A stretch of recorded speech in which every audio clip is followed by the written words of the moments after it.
To set up 5A, I'm going to write over here for 5A, we have a probability of success of 0.07, a 7% chance, and so that makes our Q equal to 0.93.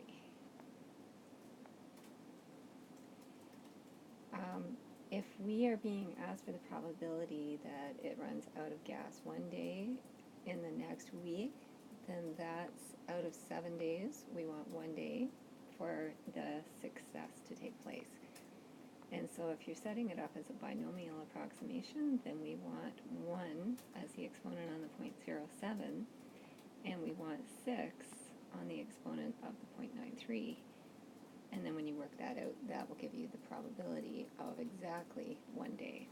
There should be a little equals in there. So for B, the probability that you run out of gas at least 2 days, that one's just a little bit different. If you're doing at least 2 days, that means 2, 3, 4, 5, 6, or 7 days. So the easier way to do that is to start with 1, which is the 100% probability, and subtract the probability of it running out 1 day or 0 days, because then everything else is 2 or more. And then you're going to set it up similar to this, and you're going to work out those two probabilities and subtract from 1.